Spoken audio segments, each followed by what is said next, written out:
find the links to these images right below this video in the description. We're going to start out with these two layers, the photo frame background and the snow border. I have them on two separate layers, of course. And what we want to do is we want to isolate this black area here. We can, of course, create a selection around the black area to isolate it, but I like working with vectors better because they give you smaller file sizes and they're easier to edit. So we're going to create a vector around the frame. So I'm going to press Z on the keyboard. I'm holding the Z key. I'm not letting go of it. And I'm going to zoom in to the corner here, right corner, and then click on the bottom left corner. I'm going to hold the space bar again, click and drag to pan up and complete that path. Now the color of the shape really doesn't matter, so I'm just going to make it red just so that you can see it. Here it is, red. What I'm going to do now is enable the layer with the snow border. I'm going to click and drag her up to the top of the layers panel. And I'm also going to double tap here on the zoom tool just so we can see the image at 100%. And actually, now that I'm looking at it at 100%, I'm actually going to right click on it and choose fit on screen so that I can see the entire composition. Then I'm going to press Ctrl J, Command J on the Mac to duplicate. So now I have two copies. I'm going to disable the one on the top by clicking on this eye icon, and the one on the bottom here, I'm going to clip to the shape below it. So with that layer selected, I'm going to press Ctrl Alt G, Command Option G on the Mac. Then I'm going to enable the layer right above that, and I'm just going to make a selection around the snow border. So I'm going to click on the quick selection tool, and I'm simply going to click and drag around her. Now you don't have to be very precise at this moment. You can just click and drag, and we'll worry about the details later. So we're just going to select her as quick as we can. So I'm just clicking and dragging. Notice that my selection is not very accurate. You shouldn't spend too much time at this moment. If you select an area like this part here that is obviously not going to be part of the selection, I'm going to hold Alt, Option on the Mac, click and drag just to refine that selection just a little bit.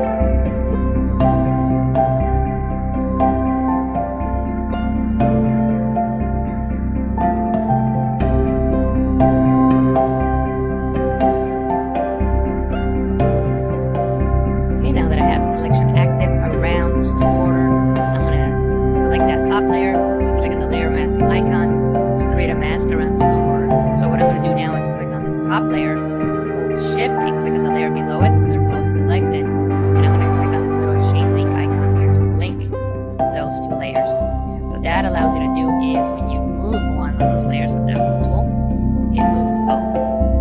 They can be in different groups and they can be separated, so that allows us to keep those two layers together. What I'm going to do now is press Ctrl T, Command T to transform, to scale this and adjust it accordingly. If you can't see the corner handles that you want to click and drag, click on Mask Edge, and then maybe shift the edge with a negative value and see how that's adjusted. So we keep adjusting it and making sure that that line is gone, but we don't lose any detail that we want to keep.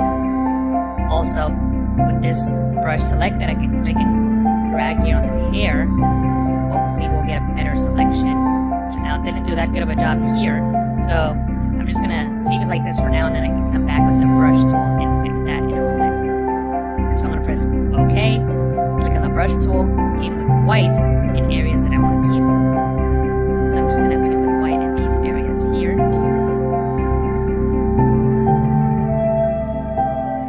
And I know I'm selecting some of the sky, but that's okay. I'm gonna get rid of that by pressing X on the keyboard, which swaps the foreground and background color. And with black, I'm gonna paint on that layer mask to get rid of the sky here.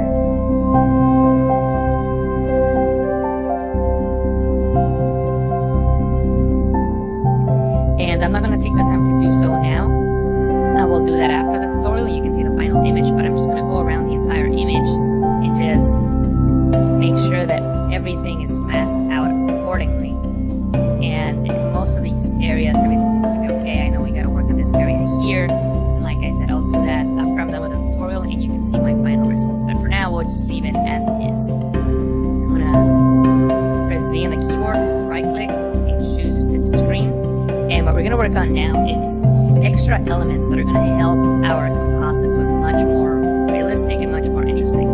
So from the Adobe stock library, library, I downloaded 2 elements we're gonna use. We're gonna use this shovel with the snow, so let me just double click on that to open that up. And by the way, the links to these files are on the description. You have to download them from Adobe stock. They're not free, but you can use a watermark preview to practice on. So I would recommend you doing that just so that you can have a way to practice and learn. So the first thing I gotta do is get rid of the shovel. I'm gonna click on the lasso tool. I'm gonna make a selection around the shovel. And as you can see, it's not very accurate. It's okay. Then I can hold Shift and Backspace. Or you can go into Edit, Fill to bring up the Fill menu. Under Contents, choose Content Aware and press OK. And Photoshop will fill in those pixels and make the shovel disappear. I'm going to press Ctrl D, Command D on the Mac to deselect. And this is what we're going to work with. The first thing that we need to do is mask out the snow from the ground. So I'm going to go into the Channels panel. I'm going to look for the channel that's got the most contrast. In this case, the blue channel. I'm going to click and drag on the blue channel and drop it here in the new channel icon to duplicate it. Now with the duplicate channel, I can start making adjustments to it. The first thing I'm going to do is fill with white on the areas that I want to keep for sure. So with the lasso tool selected, I'm just going to click and drag and make a very rough selection on the areas that I know for sure I want to keep, which is all this top part here. Now that I have the selection active, I can fill with white. White is currently my foreground color. To fill with the foreground color, you can hold Alt, Backspace, Option, Backspace on the Mac, then Control D, Command D on the Mac to deselect. Now we gotta work on this bottom part. There's a feature in Photoshop called Apply Image. If you go into Image, Apply Image, what Apply Image allows you to do is to take an image and apply it onto itself using a blend mode. In this case, we're taking the blue copy, applying the screen blend mode onto itself. So notice what happens here in the snow on the edge. It essentially turns white, which is what we want. So I'm going to press OK. And what I'm going to do now is go into Image, Adjustment, Levels, and bring the levels to the right, the dark values to the right, so we have more contrast between snow and the ground. And remember, we're going to be making a selection. Anything that's white in this screen will be selected. Anything that is black will be deselected. So I'm going to drag this one over to the left a little bit. I'm looking at the edges here. And maybe drag this one to the left as well. And press OK. Now, what I'm going to do now is click on the brush tool, select black as my foreground color, so I can paint with black. I'm going to increase the size of my brush by clicking on the right bracket key on the keyboard. And I'm just going to paint with black. And again, you don't have to be very accurate. As long as you get close enough, you should be good. And I'm just painting these pixels away, which represent 4. And once again, I'm going to go into Image. It's no longer there.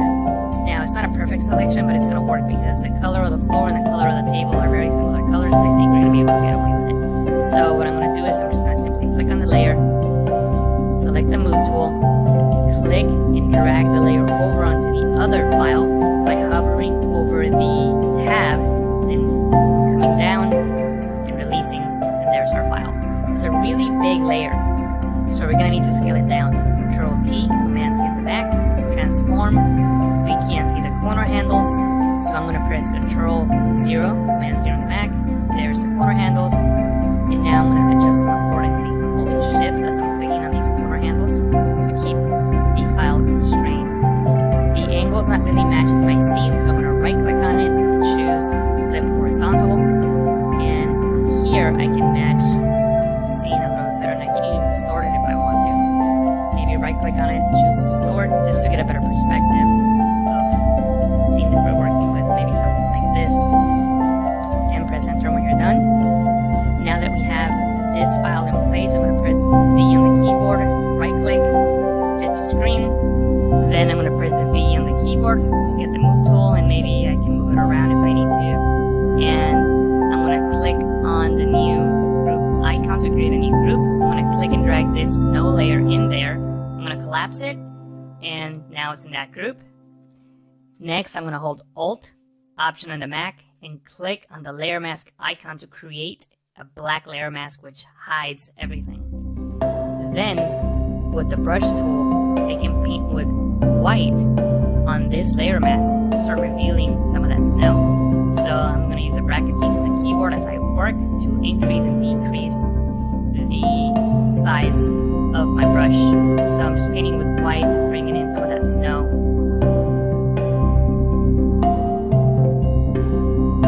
Zero, Command 0 on the Mac, and scale this one in as well. And I'm going to zoom in and rotate this one into position, maybe right about here or so. But I want this one to be in the back, so I'm going to click and drag this one and place it way back here. And I'm going to press V to select the move tool, and I'm going to move it around just to fit it into position, so maybe something like this. And actually, I just realized that I made a mistake. Notice how this element gets cut off right in this area?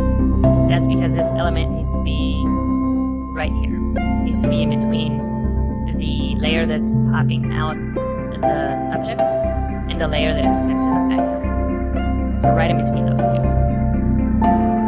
So now the snow follows through into the frame. Now the last thing we're going to do is we're going to work with shadows. So first of all, the snow here on the table, it needs a shadow. So I'm going to open up this group, double click on the snow layer here, and click on drop shadow. Notice a little drop shadow there. You can use the settings that I have here if you like. Notice that I'm not using black, I'm using the dark burgundy color, which is similar to that color you see right there, right under the frame. And just brought the intensity down to about 25% using multiply. And notice the light is coming from the right. The light on her face is coming from the right, and so is the light hitting the frame. So you sort of want to match that with the shadows. So the shadows will be on the left side, sort of like here behind the frame. So this is what this is showing.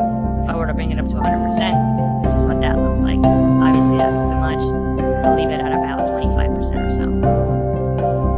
And what I'm going to do now is, right above this snow element here, I'm going to create a new layer, and I'm just going to paint with this color here under the board. But these are the techniques that I use to create this effect. If you decide to create an image using this tutorial or any of my tutorials, then upload it to Instagram with the hashtag PTCVids.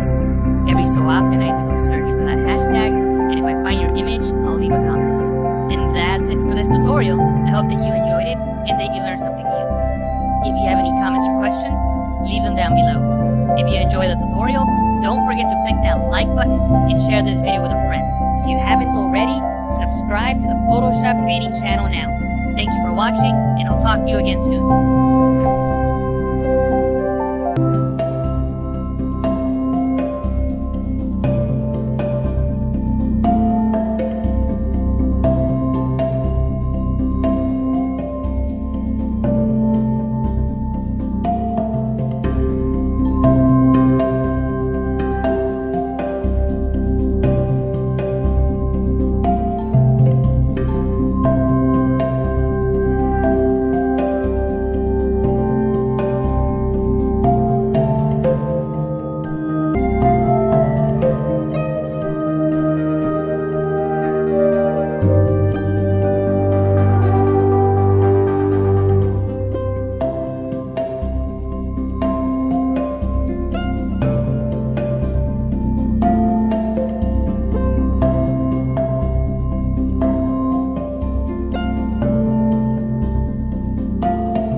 Instagram at JR from PTC.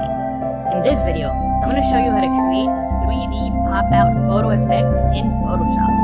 If you want to follow along, you can download the watermark previews or license the full resolution files from Adobe Stock. You can find the links to these images right below this video in the description. We're going to start out with these two layers, the photo frame background and the snow border. I have them on two separate layers, of course. And what we want to do is we want to isolate this black area here. We can, of course, create a selection around the black area to isolate it, but I like working with vectors better because they give you smaller file sizes and they're easier to edit. So we're going to create a vector around the frame. So I'm going to press Z on the keyboard. I'm holding the Z key, I'm not letting go of it, and I'm going to zoom in to the corner here and release the Z key. It'll bring me back to the pen tool, which I had selected. Make sure that you have shape on the options panel on this drop down. Click on one corner and click on the next. Hold the space bar.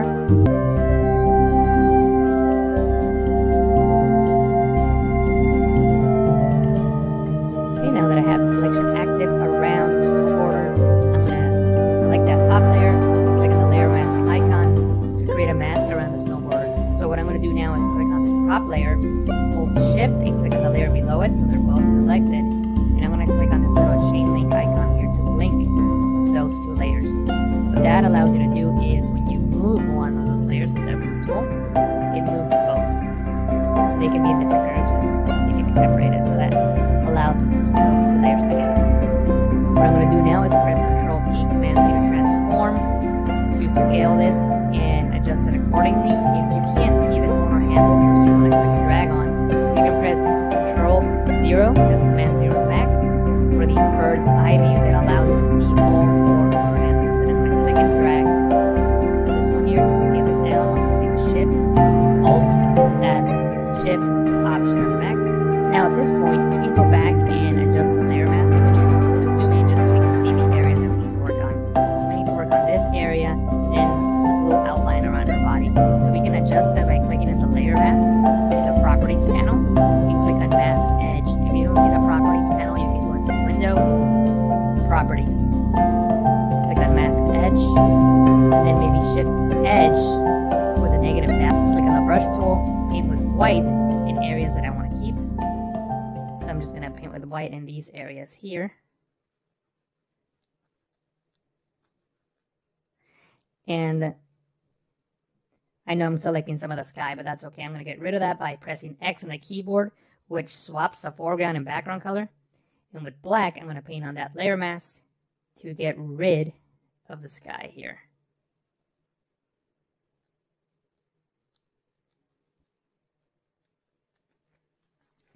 And I'm not going to take the time to do so now. I will do that after the tutorial and you can see the final image, but I'm just going to go around the entire image